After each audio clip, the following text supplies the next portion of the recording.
भारत माता की जय। मौत की मंडियों में सबने बढ़ बढ़ के बोलियां दी हैं।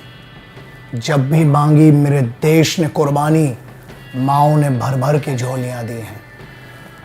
आज मेरा ये फर्ज भी है, मेरी जिम्मेदारी भी है और मुझ पर ये कर्ज भी है। मैं समंदर को कोशिश कर रहा हूं आज अल्फाजों में बांधने की। आओ झुक कर करें सलाम उन्हें जिनका ये मुकाम आता है। बड़े खुश नसीब होते हैं वो लोग जिनका लहू वतन के काम आता है।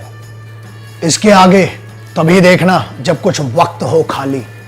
ऐसा है, बहुत सारे कामों के लिए वक्त निकाला जाता है। आज इस देशभक्ति के लिए, आज अपने देश के लिए, उन योद्धाओं के लिए, उन वीरों के लिए, वीरांगनाओं के लिए, उन शहीदों के लिए चंद मिनट आपसे मांग नहीं रहा हूं, सलाह दे रहा हूं। देखना हो देखो, वरना अपने काम पर लग सकते हो, कोई फर्क नहीं पड़ता है। क्योंकि जैसे देश से मोहब्बत है वो तो इसके आगे देखेगा और उसके खून में उबाल आएगा और फिर से इज्जत आएगी और लहू में लाल रंग तो बहुतों के बहता है। मैं उनकी बात कर रहा हूं जिनके लहू में इंकलाब बहता है, वो देखें। जिनके लहू में तिरंगा बहता है वो देखें। गरकौन गांव कारगिल, 2 मई सन 1999। सर्दियों में रजाइयों में लोग जब अंदर थे, वहां एक चरवाहा ताशी नाम गयाल जो अपनी बकरियों को चराने गया, उसकी एक याक खो गई थी। उसको ढूंढते ढूंढते 10:42 जब सूरज भी नहीं निकलता है पहाड़ियों पर, उस समय इस चरवाहे ने, ताशी नाम गयाल, इसने देखा कि सामने की पहाड़ियों पर कुछ उसको हलचल दिखी। क्योंकि इसने अपने बायनोकुलर से जब देखा तो दूरबीन में इसको कुछ हलचल दिखी और भागा भागा आया और वहीं से शुरुआत हुई एक बहुत बड़े युद्ध की, बहुत बड़ी कहानी की, जिसे आप और हम कारगिल युद्ध के नाम से जानते हैं। ऑफिशियल डेट मानी गई 19 मई सन 1999 जब यह शुरुआत हुई, लेकिन मैं बताता हूं और मेरी कोशिश है, शुरुआत जहां से हुई वो था 2 मई सन 1999। Temperature 47.5 degree Celsius. जहां खून सूख जाता है, श्वास रुक जाती है, वहां पर भी सेना खड़ी हुई थी। उसने ये 6 बंदों की घुसपैठ देखी कहां। बटालिक सेक्टर के गरकौन गांव में रहता था और वहां से चलते चलते बंजू टॉप पर पहुंचा और बंजू टॉप में जब इसने सामने की पहाड़ी पर देखा तो 6 लोगों की घुसपैठ हो रही थी। और उसके बाद दौड़ते दौड़ते आया, क्योंकि उसके लिए भी एक नई बात थी। और जो वहां के लोकलाइट्स होते हैं और जो हैं, एक बात आपको बहुत अच्छे से ध्यान से रखना पड़ेगी कि वो सब हिंदुस्तानी हैं और उन्हें ये कश्मीर और जम्मू इस मुद्दे से कोई मतलब नहीं है, क्योंकि उनके बाप दादाओं ने जय हिंद, वंदे मातरम, इंकलाब जिंदाबाद और हिंदुस्तान जिंदाबाद कहा है। तो ये दौड़ते आया और वहां उसी 2 मई 1999 को इसने 2 सिपाहियों को इसकी खबर दी कि साहब सामने की पहाड़ी पर 6 लोग इसे दिखे थे। और वहां से शुरुआत हुई। 5 मई 1999 को 4 पेट्रोल पार्टीज को इंडियन आर्मी की ऊपर भेजा गया, सर्च पार्टी के जैसा। लेकिन एक हादसा हुआ। हमारे 5 सिपाहियों को बंधक बना लिया गया, उन्हें टॉर्चर किया गया और उनको टुकड़े में काट दिया गया। 6 मई रक्षा मंत्रालय नई दिल्ली के ऑफिस में खलबली मची, क्योंकि जैसे ही खबर पहुंची, पहली शहादत की हमारे सिपाहियों की, नॉर्थ ब्लॉक रक्षा मंत्रालय के ऑफिस में मिस्टर जॉर्ज फर्नांडिस के ऑफिस में मची खलबली। जो सोचा ना था वो हुआ। 8 मई को जब ये खबर इस्लामाबाद के हेडक्वार्टर्स में पहुंची तो वहां मची हुई खलबली के कारण 9 मई सन 1999 की शाम को वहां से हैवी आर्टी शेलिंग की गई। पूरा का पूरा एम्यूनिशन डिपो हमारा उड़ाया गया और वहां पर ऑर्डिनेंस हेडक्वार्टर्स जो हमारे थे, वहां पर 127 करोड़ रुपए का नुकसान पहले ही दिन पाकिस्तानी आर्टी शेलिंग के कारण हुआ। 10 मई को कैबिनेट कमेटी ऑन सिक्योरिटी की एक बहुत बड़ी ब्रीफिंग हुई ऑप्स रूम में, जो कि आर्मी का ऑपरेशन रूम है। वहां पर एक स्पेशल ब्रीफिंग में पूरा बताया गया, क्योंकि 10 मई 1999 तक बहुत ज्यादा आर्टी शेलिंग पाकिस्तान की तरफ से होने लगी थी और अब अलार्म बज चुका था और अब अलर्ट होने की बात जरूरी थी, वाजिब थी। 14 मई को जो जाट रेजिमेंट की पहली टुकड़ी गई थी, सर्च टीम थी, पेट्रोल टीम थी, आके आराम कर रही थी, उस समय कैप्टन सौरभ कालिया और उसके साथ उनके कुछ लोगों को वहां से बंधक बना लिया गया, वहां से अगवा कर लिया गया। उसके बाद जो हुआ वो किसी भी युद्ध के नियम के खिलाफ था। पहले उनकी आंखें निकाली गई, उसके बाद उनका सर काटा गया, उसके बाद शरीर के हजारों छोटे टुकड़े किए गए और बोरे में भर के फेंक दिया गया। ये किसी भी युद्ध की नीति, किसी भी युद्ध के नियम के हिसाब से इनह्यूमन था, अमानवीय था। लेकिन उसके बाद ये समझ में आ गया कि ये चंद घुसपैठिए नहीं थे, ये बहुत बड़ी साजिश थी और बहुत बड़ा एक युद्ध का ऐलान 14 मई के दिन लग रहा था कि अब ये जो बात है ये बढ़ेगी। बड़ी बात ये थी जो बहुत कम लोगों को पता है, लेकिन पता होना चाहिए कि उसी दौरान जब लेफ्टिनेंट सौरभ कालिया का प्रमोशन हुआ, 1 महीने भी नहीं हुए थे, अपनी पहली पेमेंट भी नहीं ले पाया था वो बच्चा, वो लड़का, वो ऑफिसर कैप्टन सौरभ कालिया अपनी कप्तान के तौर पर पहली पेमेंट भी नहीं ले पाया था। और माँ बाप को तो बाद में बहुत पता चला कि उनके बेटे के शरीर के टुकड़े भी नहीं नसीब हुए। मस्को और बटालिक सेक्टर के बीच में 16 और 17 तारीख को, 17 मई को यह पता चला, कारगिल से उत्तर की तरफ, नॉर्थ की तरफ लगभग 80 किलोमीटर के पूरे दायरे में ऊंची ऊंची जितनी भी टॉप पहाड़ियां थी, जो भी पोस्ट थी, उनको कैप्चर करके बहुत अच्छी पोजीशन पर थे। मतलब पूरा टॉप से जो मेन मुद्दा था NH1, उसको देख सकते थे। हर एक कार्रवाई, छोटी से छोटी कार्रवाई, क्योंकि हमारी तरफ से भी कार्रवाई शुरू हो गई थी, लेकिन हर कार्रवाई को, छोटी और बड़ी कार्रवाई को बहुत तरतीब से और बहुत अच्छे तरीके से देखा जा रहा था। उनके पास भारी तादाद में बहुत ज्यादा एम्यूनेशन था, क्योंकि एक गोली के जवाब में आप 10 गोलियां या 50 गोली तभी मार सकते जब आपकी पोजीशन बहुत अच्छी हो, आपको समझ में आ रहा हो और आपके पास बहुत ज्यादा एम्यूनेशन हो। और उनके पास स्ट्रिंगर मिसाइल्स, एंटी एयरक्राफ्ट और जितने भी मल्टी बैरल गन्स थी वो थी उनके पास, और MMG मोटार मशीन गन्स की उनके पास इतनी तादाद थी, क्योंकि यहां से एक फायर खुलता था, वहां से 50 फायर आते थे। तब लगा कि मामला बहुत ज्यादा सीरियस है और 18 मई 1999 को यह खबर रक्षा मंत्रालय तक फॉरवर्ड की गई और 19 मई 1999 को औपचारिक तरीके से ऑफिशियली यह कहा गया कि 19 मई 1999 को कारगिल युद्ध की शुरुआत ऑफिशियली शुरू किया गया। अब एक बड़ा मोड़ था। 24 मई को सैन्य कार्यवाही निदेशालय, जहां उसका ऑपरेशन रूम था, वहां पर AY टिप्पणी सर को जनरल मलिक सर ने बुलाया। जनरल मलिक ने वहां पर इसलिए बुलाया क्योंकि 22 और 23 को जो रैकी की गई, जो उन्होंने पूरा दौरा किया, उसके बाद उन्हें समझ में आ गया कि अब ये वॉर जोन है, और वॉर जोन का डिस्कशन करने के लिए उन्हें उस ऑपरेशन रूम में बुलाया गया। और उसके बाद डिस्कस हुआ कि एयर चीफ मार्शल से जो डिस्कस हुआ कि अब हमें एयर सपोर्ट की भी जरूरत पड़ेगी, और उसके बाद एयरफोर्स ने अपना मूवमेंट शुरू किया। बट एयर चीफ मार्शल की भी एक बहुत बड़ी प्रॉब्लम थी, क्योंकि स्ट्रेटेजिकल तौर पर मुंटोडालो और टाइगर हिल बहुत ज्यादा इंपॉर्टेंट था हमारे लिए वापस हासिल करना उसको। लेकिन जो मेन इशू ये रहा था कि माउंटेन्स में air strike is one of the biggest issues.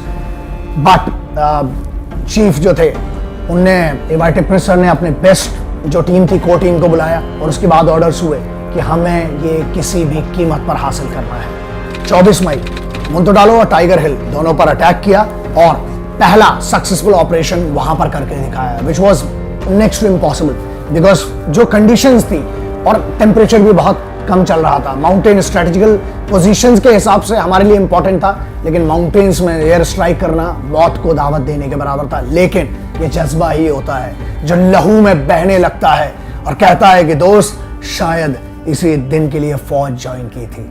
25 May 7 race course प्रधानमंत्री आवास नई दिल्ली पर एक प्रेस कॉन्फ्रेंस हुई, जो कि बहुत कम, आवास पर बहुत कम होती है।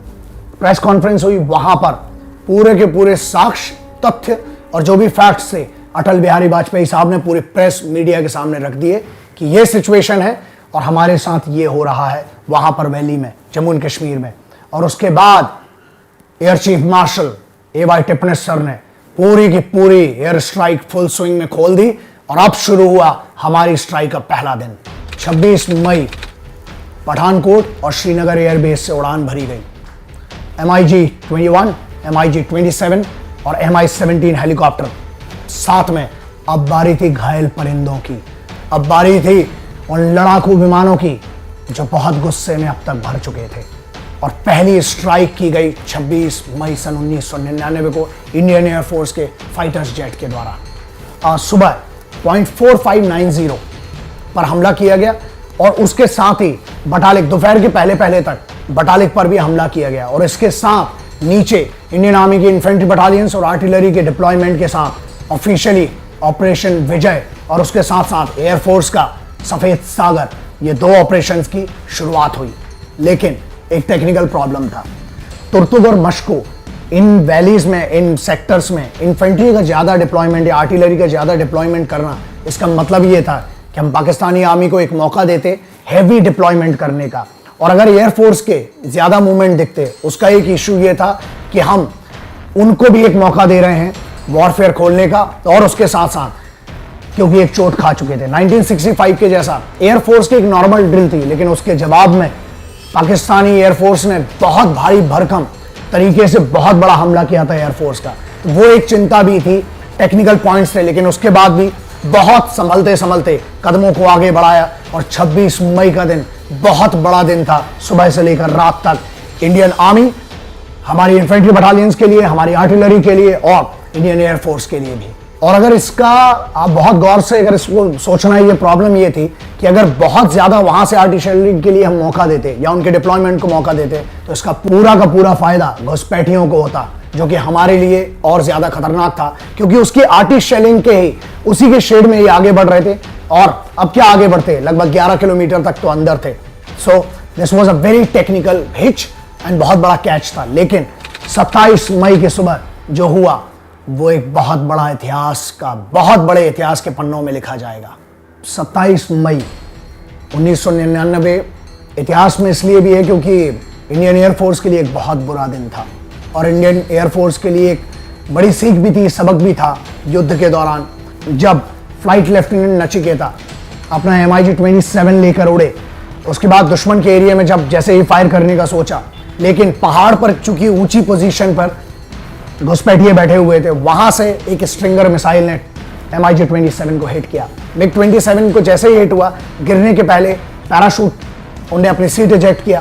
पैराशूट से जैसे ही उड़े, बस प्रॉब्लम ये हो गया कि वहां से उन्होंने LOC के उस पार लैंड किया जो कि दुश्मन का एरिया था और उन्हें बंधक बनाया गया। प्रताड़ना शुरू हुई। प्रॉब्लम ये हो गई थी कि मिग हिट हो चुका है और हमारा पायलट हमें मिल नहीं रहा है, कम्युनिकेशन नहीं था। उसके बाद स्क्वाड्रन लीडर अजय आहूजा ने यहां से मिग से उड़ान भरी, लेकिन दूसरे पहाड़ की चोटी पर बैठे हुए दुश्मन ने फिर से हमला किया। स्ट्राइक हुआ, सेम इजेक्ट किया। और एक बुरी बात यह थी कि वहां से जब पैराशूट से लैंड कर रहे थे, उस दौरान हजारों गोलियों से स्क्वाड्रन लीडर अजय आहूजा को छन्नी कर दिया गया और उनके लाश के टुकड़े जमीन पर नीचे गिरे। लेकिन वही बात है ना कि उस सिपाही ने, उस ऑफिसर ने अपनी इस मां को फिर से उस 27 मई को अपने लहू से सींचा। सबके बस की बात नहीं होती है और सबके नसीब में भी नहीं होता है। शहादत में आंसू तो निकलते हैं, लेकिन उन आंसुओं में गुस्सा बहुत होता है। वो लहू की खुशबू होती है, वो मिट्टी का प्यार होता है। बैठे नहीं, इंडियन एयरफोर्स ने फिर से स्ट्राइक किया शाम तक 27 मई को और पागलपन के तरीके से यहां से अपने तोपखाने नीचे से, पहाड़ के नीचे से तोपखाने के मुंह खोल दिए और शाम होते होते तक 0.4590 को अपने कब्जे में किया और पूरी ताकत से हमला किया। लेकिन कुछ जाने गई और ऐसा है कि अब युद्ध के नियम होते हैं। युद्ध में जब जाते हैं तो सर पर कफन बांध के जाते हैं और अब वो कफन मिट्टी में मिलने लगा था। इन्हीं हमलों के दौरान जो इन्फेंट्री बटालियंस थे नीचे से जो माउंट कर रही थी, मूव कर रही थी, उन्होंने 0.4590 और टाइगर हिल पर इकट्ठा हमला किया और बहुत बड़ा हमला किया। 28 मई को MI-17 जो हेलीकॉप्टर है उसको मार गिराया गया। वो भी एक बुरा दिन था क्योंकि बड़ा नुकसान हुआ था, 4 हमारे सिपाही शहीद हो गए थे। अब आंखों में आंखें डालकर घूरने की बात हो गई थी, तोपों से तोपों की बात हो रही थी, स्ट्राइक से स्ट्राइक की बात हो रही थी। और इसी कारण 1 जून को आर्टी शेलिंग पाकिस्तान की तरफ से बहुत बढ़ा दी गई थी और उसके जवाब में फिर हमारी जो मूवमेंट थी वो थोड़ी सी रुकी, पीछे हटा और फिर मूवमेंट रात को होना शुरू हो गई थी। मुद्दा बहुत क्लियर था, आर्टिस्ट शेलिंग जो हो रही थी वो NH1 पर हो रही थी, क्योंकि टारगेट बहुत क्लियर था, NH1 को काट देंगे तो पूरा का पूरा आर्म्स, एम्यूनिशन, राशन सब काटने का मेन मुद्दा यही था जो आगे डिस्क्राइब करने वाला हूं। बट 1 जून से लेकर 4 जून तक बहुत ज्यादा आर्टिस्ट शेलिंग हुई थी और हमारा मूवमेंट लगभग ना के बराबर ही हो गया था।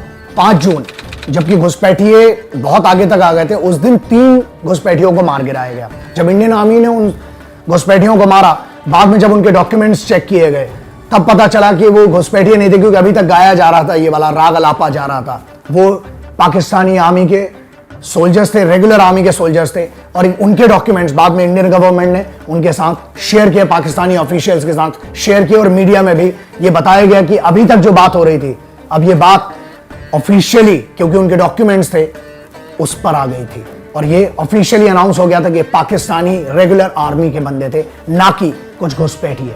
फौज गुस्साई हुई बैठी थी और 6 जून को अपनी पूरी ताकत से 3 डायरेक्शन से अब हमला बोल दिया और ऊपर चढ़े और अब घुसकर मारने वाली बात आ गई थी। तो यहां से 6 जून से ट्रायंगुलर पूरे के पूरे हमले कर दिए गए, क्योंकि सामने से नहीं कर सकते थे, दुश्मन ऊंचाई पर था। तीनों तरह से बहुत ज्यादा कैजुअलिटीज हुई थी हमारी, लेकिन फिर भी फौज आगे बढ़ रही थी। 9 जून को इंडियन आर्मी ने अपनी बहुत 2 स्ट्रेटेजिकल इंपॉर्टेंट पोजीशंस, जो की पोजीशंस थी बटालिक सेक्टर में, वो हासिल कर ली थी। भारत ने अपनी तरफ से chief of general staff lieutenant general Aziz Khan और परवेज मुशर्रफ, इन दोनों को पूरे के पूरे सबूत सौंपे। उस समय चाइना दौरे पर थे और रावलपिंडी में ये सबूत भेजे गए। उनका जो इन्वॉल्वमेंट था पाकिस्तानी आर्मी का इस पूरे हमलों में, उसको सौंपा गया, ऑफिशियली डॉक्यूमेंट्स भेजे गए थे। 13 जून बड़ा दिन था, क्योंकि तोलोलिंग पहाड़ के द्रास सेक्टर पर इंडियन आर्मी ने अपना कब्जा वापस हासिल कर लिया था। 15 जून से सलाहों का दौर शुरू हो गया था। अमेरिकन प्रेसिडेंट बिल क्लिंटन ने परवेज मुशर्रफ को फोन किया, जो बाद में बहुत मीडिया में भी आया, कि उनने सलाह दी कि आप पाकिस्तानी आर्मी को वहां से वापस कर लें। 14 जून से लेकर 28 जून तक बहुत ज्यादा यही शेलिंग, यही फायरिंग, और बहुत ज्यादा हमारे वो जो भी था बराबरी की थी, कोई नहीं कह सकता था कि जीत हार क्या थी। उसके बाद 29 जून को टाइगर हिल के 2 बहुत इंपॉर्टेंट पॉइंट्स थे, जो स्ट्रेटेजिकल भी थे और वाइटल पॉइंट्स थे, उसको हासिल करने में इंडियन आर्मी ने एक कामयाबी हासिल की, जो कि थे पॉइंट 5060 एंड पॉइंट 5100।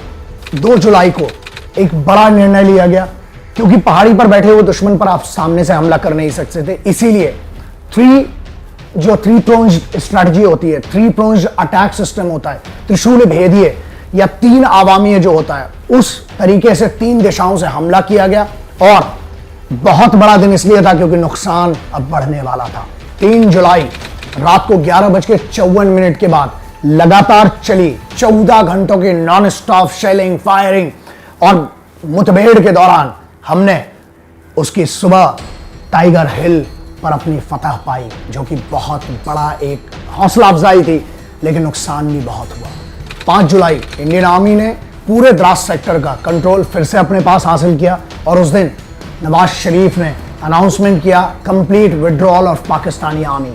उनके पूरे विड्रॉल का अनाउंसमेंट भी उसी दिन हुआ था। 7 जुलाई बटालिक में है जुबार हाइट्स, जो कि हमने हासिल किया था, and that was a very big day. 11 July Pakistani army ने ऑफिशियली अपना विड्रॉल जो था वो शुरू कर लिया। पाकिस्तानी फौजें पीछे हटना शुरू करी और जितने भी की पॉइंट्स थे बटालिक में, उस पर इंडियन आर्मी ने अपना कब्जा पूरी तरह से वापस पा लिया। 14 जुलाई 1999 को प्राइम मिनिस्टर अटल बिहारी वाजपेयी साहब ने ऑपरेशन विजय की सक्सेस की घोषणा की, एंड उसी दिन अपनी शर्तें भी पाकिस्तान से आगे होने वाली सभी बातचीतें जो भी करना थी उसकी शर्तें क्लियर कर दी कि अब अगर बातचीत होगी तो हमारी शर्तों पर होगी। 15 से 25 जुलाई तक बहुत बड़े बड़े सर्च ऑपरेशंस किए गए चारों तरफ, पूरी घाटियों में, पूरी पहाड़ियों पर, पूरे सेक्टर्स में। और उसके बाद हमारे जो सिपाही थे, शहादत जिनकी हुई थी, उनकी चिताएं जलाई गई। लेकिन बात उससे बड़ी यह है कि हमने दुश्मन के भी जो हमारे पास जो उनकी लाशें थी, क्योंकि उनके देश ने तो लेने से मना कर दिया था, लेकिन कोई बात नहीं, हमने उसके बाद भी अपने दुश्मनों की लाशों को भी इज्जत से दफनाया। यही है युद्ध का नियम। सिपाही किसी भी देश का हो, वो अपने देश के लिए लड़ रहा है और हम उसकी इज्जत करते हैं। यही फौज के नियम, एथिक्स, में आता है और बहुत जरूरी चीज है। इसीलिए हमने उनके भी सिपाहियों को इज्जत से दफनाया, उन्हें इज्जत दी, क्योंकि उन्हें ये हक है, उन्हें हक है इज्जत से दफन होने का, ना कि उन्हें नकारा जाए या उन्हें यह बोला जाए कि शायद ही हमारे सिपाही नहीं है। तो Indian army stands for that dignity and stands for that soldierhood. 26 जुलाई complete eviction of Pakistani intruders, ये इंडियन आर्मी ने अनाउंस किया और इसके बाद ऑफिशियली कारगिल विजय दिवस और कारगिल युद्ध की घोषणा की गई और उसकी विजय की, सक्सेस की घोषणा की गई इंडियन आर्मी के द्वारा और फिर उसके बाद भारत सरकार के द्वारा। अभी तक था डॉक्यूमेंट्स की जुबानी, अब एक सिपाही की जुबानी कि वहां हुआ क्या। हो सकता है डेट और समय से आपको कुछ लेना देना ना हो, लेकिन उस सिपाही के लिए बहुत महत्व रखता है, उन परिवारों के लिए जिनने लहू दिया है इस वतन के तिरंगे के लिए, जिनने लहू दिया है इस देश के लिए। तो अब बात करते हैं, समझाते हैं और समझते हैं कि यह हुआ कैसे, क्यों हुआ, किसकी गद्दारी थी, किसकी मक्कारी थी और किसका लहू फिर से भारत माता के पैरों में गिरने वाला था। कारगिल विजय दिवस। अब मुझे इस बात की बहुत खुशी है कि हमारा इंडियन यूथ जो है वो बहुत सारे डेज मनाता है और मनाना भी चाहिए, अभी आपकी उम्र है और बहुत अच्छी बात है। बस एक बड़े भाई और एक घर के एक सदस्य के जैसा, घर के एक सदस्य के जैसा और घर के एक फैमिली मेंबर के जैसा सिर्फ एक सजेशन है आपको कि कुछ दिन भारत के लिए भी मनाइए, और वो है हमारा जैसा एक कारगिल दिवस है। कुछ नहीं दे सकते हैं आप, लेकिन आप एक सुकून दे सकते हैं, क्योंकि कर्ज तो है दोस्तों, इस खुली हवा में श्वास लेने का कर्ज भी है आप पर, वो आजादी की फीलिंग करना भी एक कर्ज है आप पर, अपने घर में सुख चैन से बैठना और अपना एंजॉयमेंट करना और वाईफाई यूज करना, ये भी कर्ज है आप पर। और आजादी भीख में नहीं मिली है, छीनी गई है, कमाई गई है और बहुत लहू बहाया गया है। कारगिल में जो द्रास सेक्टर में तिरंगा लगा है, कारगिल वॉर मेमोरियल में, जिसे हम विजय स्तंभ या विजय दिवस के तौर पर लगाया गया था, विजय स्तंभ है वो समझ लीजिए, वहां पर जो तिरंगे का पोल की हाइट है वो है 100 फीट और जो उसका साइज है वो है 35 बाई 27, 35 बाई 27, इतना बड़ा है। तो जब आप उसको देखते हो ना, वो सुकून जो है, वो हवा में लहराता हुआ तिरंगा, वो हर किसी को नसीब नहीं होता। इसलिए उसकी इज्जत करते हुए कोशिश कीजिएगा कि ज्यादा से ज्यादा लोगों को अपनी बात उस तक पहुंचाएं और भारतीय होने पर, हिंदुस्तानी होने पर, हिंदू मुस्लिम सिख ईसाई जैन जो भी हैं आप, इस पर गर्व करना बहुत जरूरी है, क्योंकि ये आपकी आइडेंटिटी है, आपकी पहचान है, और अगर ये नहीं तो कुछ नहीं। ये सलाह है, रिक्वेस्ट बहुत कम से करता हूं, लेकिन इंडियन यूथ है, जो युवा है, मैं बहुत बड़ा फैन हूं, मैं हमेशा कहता हूं, मैं आपका मुरीद हूं। सो ये आप भी मैसेज दीजिएगा, ये हिंदू मुस्लिम सिख ईसाई मत करो यार, बांटो मत, बांटने की राजनीति मत करो, मिलकर मुट्ठी बांधो, क्योंकि जब मुट्ठी बंध के ठूसा पड़ता है ना तो चीर दिया जाता है। तो वो है कि वतन वालों, वतन ना बेच देना, ये धरती ये चमन ना बेच देना, शहीदों ने जान दी है वतन के वास्ते, शहीदों का कफन ना बेच देना।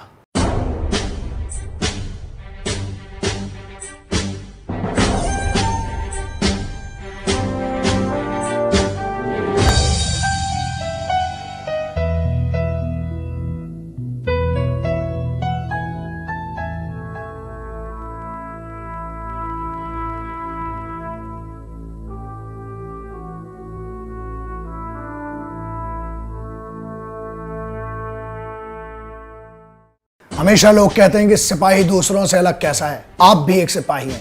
इस देश में जो भी आदमी ईमानदारी से घर पर एक रोटी कमा के लाता है, ईमानदारी से अपने बच्चों को खिलाता है, every individual is a soldier who is earning his bread and butter with the honesty. बहुत भावुक हो जाता हूं जब मैं सिपाहियों की बात होती है, क्योंकि दोस्त, दुनिया में किसी भी जंग ने कभी किसी को कुछ नहीं दिया है। आपको भी, आपने कभी अपने हाथों में लाशें नहीं ली हैं। वो जब लाशें लेंगे तब आपको पता चलेगा कि वो एहसास क्या होता है जब अपनों का लहू आपके हाथ में लगता है। वो अलग बसंती है, वो हर के समझने की बात नहीं है। हर आदमी सिपाही है और जंग कभी किसी को कुछ नहीं देती है। एक वॉर से सिर्फ और सिर्फ नुकसान होता है, चाहे बॉर्डर के इस पार हो चाहे बॉर्डर के उस पार हो, सिर्फ नुकसान होता है। तो उनकी इज्जत है। तो एक अच्छी लाइन है, मुझे लगा आपसे शेयर करूं कि घर से निकले तो देखा एक किनारा, लोगों से पूछा कि भाई बताओ क्या है माजरा ये सारा, तो पता चला कि वहां पर एक लाश थी डली, और पास जाकर देखा तो तमगे लगाकर चीथड़े में फटा था। पता चला मर गया सिपाही हमारा, वो सिपाही बेचारा। जब उसकी जर्जर स्थिति देखी तो मालूम हुआ कि भूख से मरा था तमगे लगाकर, वो सिपाही था इस देश का बेचारा। जब वर्दी उठा के देखी तो खंजर से छाती पे लिखा था सारे जहां से अच्छा हिंदुस्तान हमारा, सारे जहां से अच्छा हिंदुस्तान हमारा।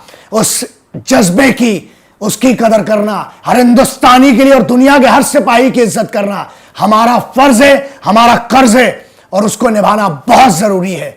और मुझे लगता है कि आप सबको इस बात पे गर्व होना चाहिए कि कोई आपके लिए बैठा है वहां पर, सर्दी में गर्मी में अपने लहू को सुर्ख करने के लिए, अपने लहू को सुखाते हुए आपके लिए लड़ रहा है। दोस्त, उनके लिए कुछ नहीं कर सकते हो, दुआएं करो और इज्जत करो। आओ झुककर करें सलाम उन्हें जिनका यह मुकाम आता है।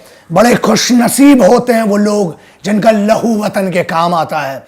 जय हिंद, वंदे मातरम, इंकलाब जिंदाबाद, भारत माता की जय।